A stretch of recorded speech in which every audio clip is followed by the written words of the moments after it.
Throughout history, inventive minds have left no stone unturned when conjuring up weapons to bring untold pain, suffering, and death upon their enemies.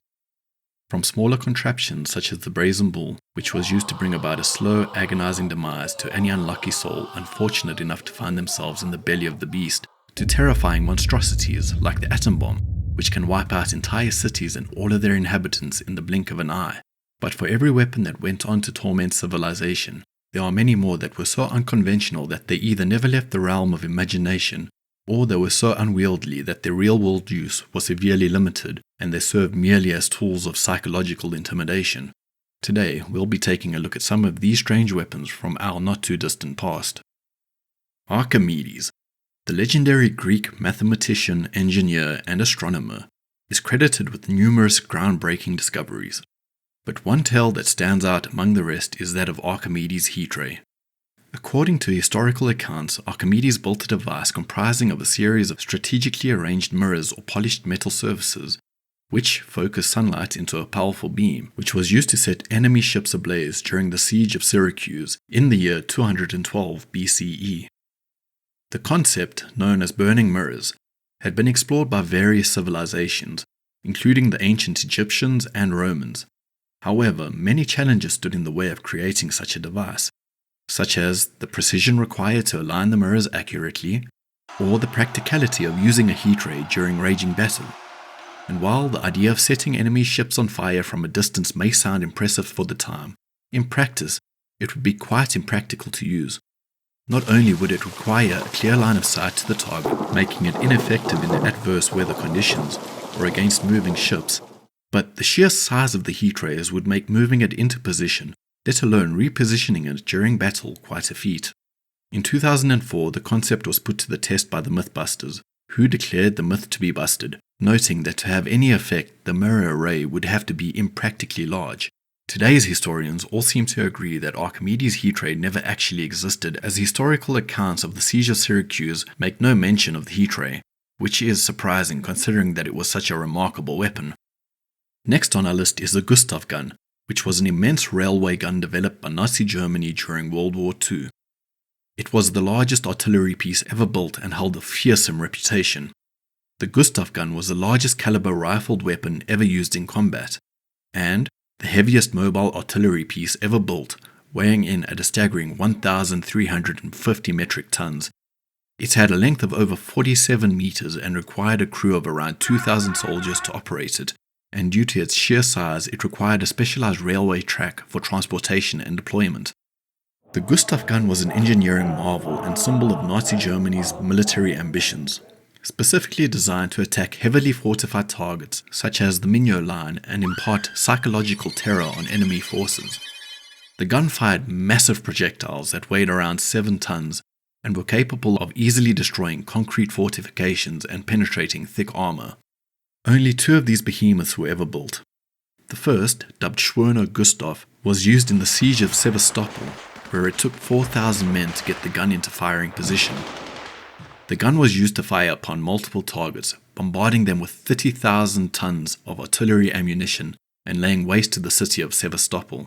Following the assault, the gun was dismantled and moved to the Eastern Front in preparation for an attack on Leningrad, but the attack was cancelled and the city was spared from destruction. The second gun to be produced, named Dora, was briefly deployed in Stalingrad and ready to rain terror on the Russian city, but Russian troops were quickly advancing on the position of the gun and threatening to surround the German forces, leading them to pack up and hightail it back to Germany. Near the end of the war in 1945, Gustav was destroyed by the Germans, fearing that it would be captured by the Soviet Red Army. Dora and Lange Gustav, a third gun which never reached completion, were captured by the Allies at the end of the war and dismantled. Today, only a few remnants of this colossal weapon exist, serving as reminders of its formidable presence during wartime. Speaking of the Allies, the Tsunami Bomb, also known by its code name Project Seal, was a covert military project undertaken by the United States and New Zealand militaries which aimed to harness the power of oceanic waves as a destructive force. It emerged during World War II and represented a unique approach to naval warfare. It was part of broader research into unconventional weapons during World War II. The concept of the tsunami bomb involved triggering artificial tsunamis targeted at coastal areas and enemy harbors. The idea was to use underwater explosions or explosive devices to generate massive waves that could flood and devastate coastal infrastructure. Tests were conducted between 1944 and 1945 off the coast of Auckland by Professor Thomas Leach of the University of Auckland. The tests were only conducted using small explosions and never on a full scale. In total, 3,700 test explosions were conducted, which revealed that a single explosion would be ineffective at producing a tsunami, and instead a line of explosives 8 kilometers long could create a destructive wave. While the concept seemed promising on paper, a later research report released in 1968 determined that bombs are relatively ineffective at creating destructive waves, with most of the wave energy being lost as the waves collided with a continental shelf before reaching the shore. In the end, Project SEAL never saw deployment, and research into tsunami generation as a military tactic by the USA was eventually abandoned. Despite this, in 2018, Russia released plans for their own 20 to 100 megaton tsunami bomb. Named Status 6 or Poseidon Torpedo, the weapon is described as an unmanned, nuclear-powered, nuclear-armed underwater vehicle. According to the propaganda put out by Russia, the bomb is capable of creating a 500-meter high shockwave. And, not wanting to be left out of all of the fun, North Korea claims to have tested an underwater attack drone off of Hongwon Bay. According to them, the drone dives to a depth of around 80 to 150 meters where it detonates a nuclear warhead, creating a radioactive wave. Last on our list, and probably one of the strangest weapons ever conceived, the Bat Bomb, also known as Project X-Ray, was an experimental weapon developed by the United States during World War II. The concept behind the Bat Bomb was simple yet audacious. Attach small incendiary devices to bats and release them from aircrafts above your enemy's towns and cities. The bats could easily infiltrate enemy lines and cause widespread damage. Seeking shelter in dark nooks and crannies of buildings and structures, the bats made for the perfect delivery method for the timed incendiaries, which, when detonated, would set their targets ablaze. This would be particularly effective when used against highly flammable targets, such as the large wood and paper constructions of the Japanese cities that were the weapon's intended target. The Bat Bomb was a brainchild of Little S. Adams, a dental surgeon from Irwin, Pennsylvania, who believed bats to be the lowest form of animal life, created for this sole purpose. And while this idea seems completely outlandish today, it drew the attention of then United States President Roosevelt, who approved the plan and went on to remark, "This man is not a nut. It sounds like a perfectly wild idea, but it is worth looking into." The project was initially undertaken by the United States Army Air Force under a team assembled by Adams. Some of the team members included mammologist Jack von Blocker, actor Tim Holt, as well as a former gangster and a former hotel manager. Although von Blocker and other members of the team were self-described bat lovers, the morality of sending a few million bats to their fiery demise did not occur to them. Originally, the plan was to arm the bats with white phosphorus, but it was later decided to use napalm, the invention of American chemist Louis Pfizer when he joined the team.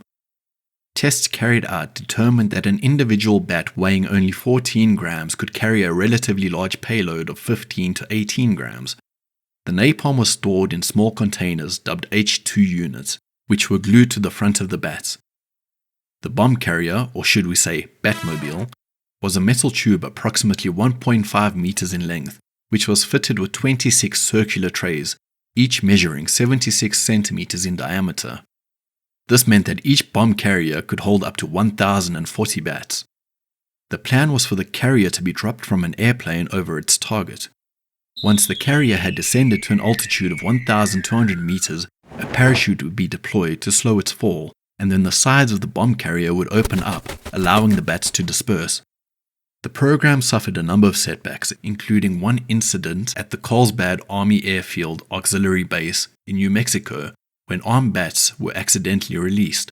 The bats, doing what bats do, found a dark spot to roost. Unfortunately, it was under a fuel tank, and when the napalm charges detonated, the test range was engulfed in flames.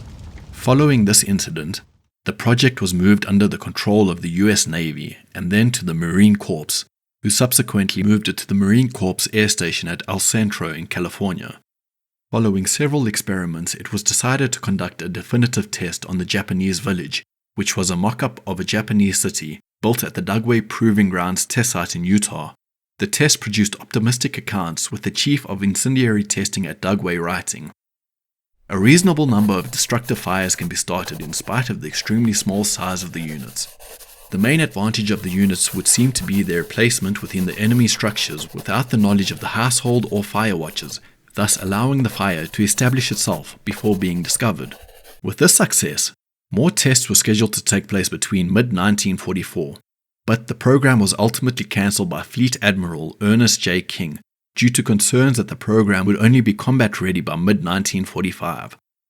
At the same time, the atomic bomb project was making major strides and was seen as a preferred weapon to bring about a quick end to the war. While never fully realized, Adams maintained that the bat bombs would have been effective without causing the massive devastation that resulted from the atomic bomb, and was quoted as saying, "Think of thousands of fires breaking out simultaneously over a circle 40 miles in diameter for every bomb dropped. Japan could have been devastated, yet with small loss of lives." Although the Bat Bomb project never saw active service, its unique story is a testament to the ingenuity and creativity that emerged during times of war. It serves as a reminder of the unexplored paths and ideas that are sometimes pursued to gain an edge on the battlefield. If you enjoyed this video, be sure to give it a thumbs up and subscribe to the channel so you don't miss future content.